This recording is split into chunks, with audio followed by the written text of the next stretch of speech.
So that work of Jesus that you were talking about on the cross, of refounding the world on this new axis, Mm-hmm.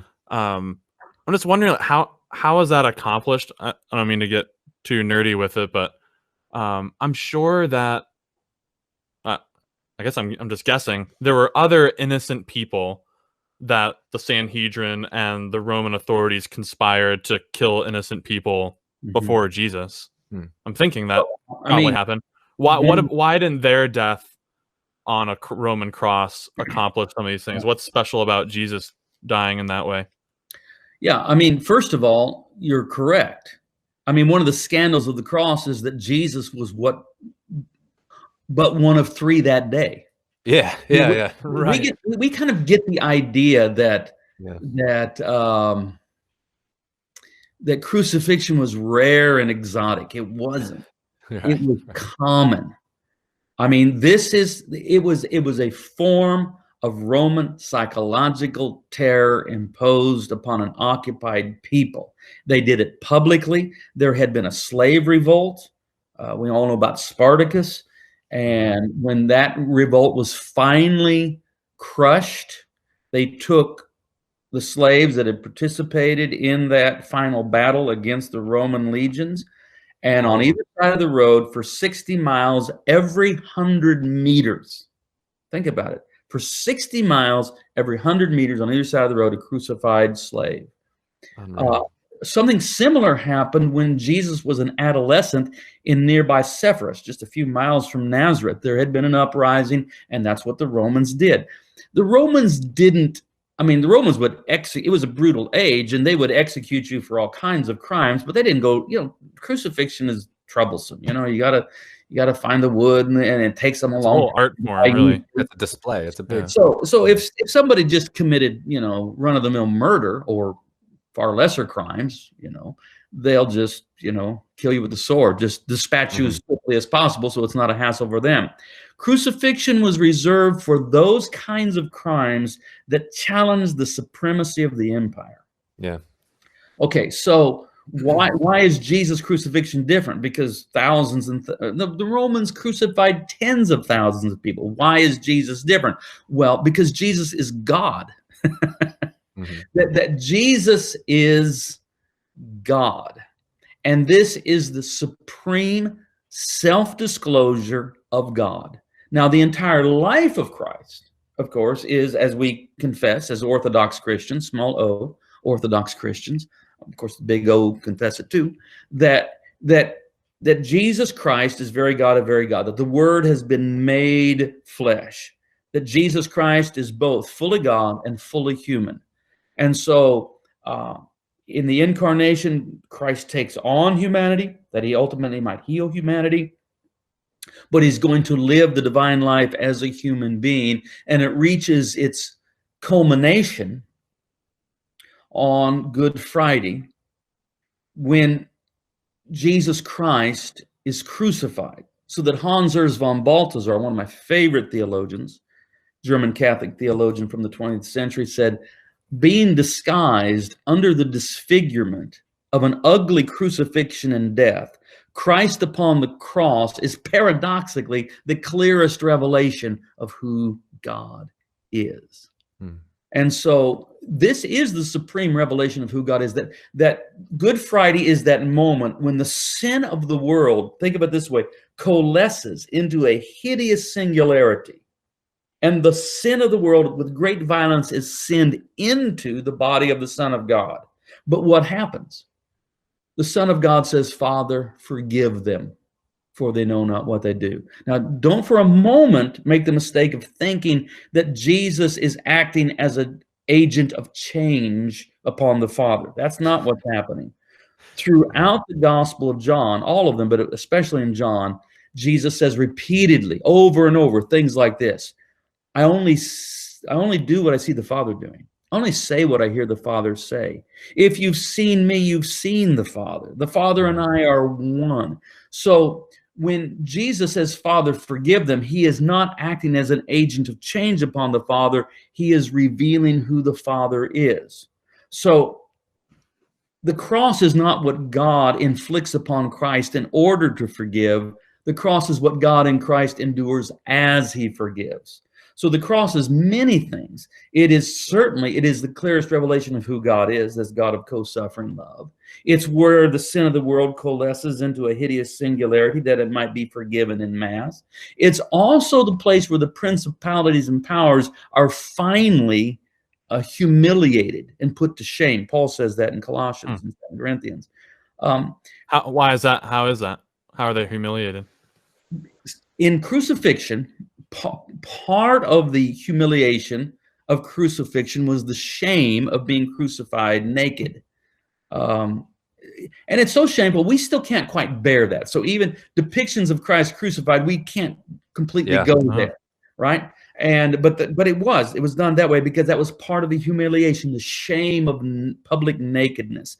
Paul plays with that very creatively, and he says, no, what happened at the cross was the principalities and powers. That is, the very rich, the very powerful, the institutions they represent, the spirits that animate them, were displayed for what they really are. See, Pilate and Caiaphas and Herod, representing the very religious, the very powerful, the very rich, they would say, we have the right to rule the world because we are wise and just. And yet when the just one, the innocent one, the one without sin came into their system, what do? They condemn him and crucify him. But ultimately, in the light of resurrection, it's not Christ that is shamed. That's his glory, in fact. Who is shamed is the principalities and power because they're stripped naked. And all of a sudden we see they're not wise. And they're not just. Yeah. That's all just a ruse. That is their disguise. What lies behind all of that is their naked bid for power, and the cross reveals that and puts them to shame and glorifies Christ. So we as Christians now say, I am not going to pledge my allegiance to that which is nothing more than a naked bid of power, for power, that wants to continue to rule the world through the violence of the sword. No, I am drawn and attracted to the beauty of Christ and co-suffering love, and I'm going to organize my life, and I'm going to be a part of a community of people that organizes their lives around allegiance to this one who died upon the cross and then was vindicated in resurrection by the Father. Now, I'm going to guess, both of you grew up in all, that is not how you've heard the cross preached. Well, no, what I did not hear was something about, like, Jesus, thank you for taking my place, Clinton, on the cross. Yeah, how many songs have we sung about that? I've prayed that a lot in the past. Or, Jesus, thank you for dying for my sins. In your story, you didn't mention Clinton's sins. Well, can I just follow up on that? I guess, yeah, I think this way that you're outlining what takes place on the cross is so helpful. I wonder what you would say in response to somebody who says, well, you're being light on sin. God has to punish sin. God can't just forgive. Sin demands punishment. And if God's going to be just, he has to do that. And lucky Jesus stepped in, so Father God doesn't have to punish you. You know, what do you say to that? How much time do we have? But okay. Okay, so a number of them. First of all, I'm not being light on sin. I'm saying sin is revealed in all of its hideous reality on Good Friday, where look at this disfigured, tortured human being nailed to a tree. That is the innocent one. That is the one who is completely just. And this is what sin looks like. It does that. Yeah. The cross exposes human sin for what it is. But you made an assumption in part of what you said. You said God can't just forgive. Who told you that? Who said that? What? Of course God can just forgive. That's what God does. That's who God is.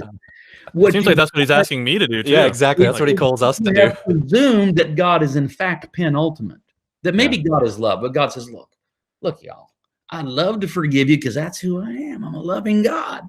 But my hands are tied. I've got justice up here. I've got justice, and I've got a satisfied justice. And justice, justice is a bloodthirsty God.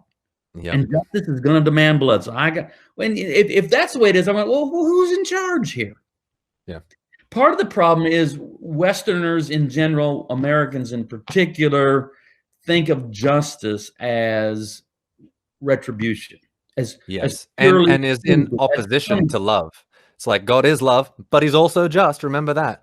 And my thing is like, man, his justice flows out of his love. His idea of justice is Well, first of totally all, different. what we should understand is that justice is setting right that which is wrong, Yeah, not right. punishment. Right. Not It's not punishment. vengeance. Yeah. I mean, so let's play with it a little bit. Let's what is being implicit, let's make it explicit here. Yep. Is God saying, okay, look, I'm willing to forgive, but somebody's got to die, and they got to be perfect. So, are you up for this, Jesus? Okay, that's what you want, Father. All right. Now, can Jesus just die? And God says, no. He's got to be tortured. It's going to be painful. And can it be quick and merciful? No. I want a scourging, thorns. I want some thorns, a crown of thorns. I love it, crown of thorns. And if you start playing this out, people say, well, some of it was God's will that Jesus had to die so that God could be satisfied, and some of it was just human cruelty. I said, well, how does this division of labor work? I mean, where's the line? Jesus coming into the world, it was inevitable that he was going to die because our system was that evil and corrupt. Rene Girard said, violence cannot tolerate the presence of one who owes it nothing. Yeah. And the cross also becomes the portal through which Christ enters into death to destroy death by death. So the cross is a lot of things, but what the cross is not is where God was punishing Jesus. God is not punishing Jesus. No one has to die for God to forgive. Yes, Jesus' death was inevitable, but that's because of human sin, not because of some character trait of the Father. Yeah, I think that's really important, because this is a new doctrine in the whole scope of Christian history. This idea of satisfying the wrath of God, you see it primarily, it begins in one form with Anselm and then takes on the form that most American evangelical Christians know it through Calvin. Yep. The Orthodox Church, Eastern Orthodox Church, has never for 2,000 years understood the cross in that light, and will simply say that is a wrong understanding of the cross. So, our listeners, viewers, whatever, that may think that I'm coming up with some sort of, he's just came up with a new and novel and liberal, interpretation of the cross. No, it's not new.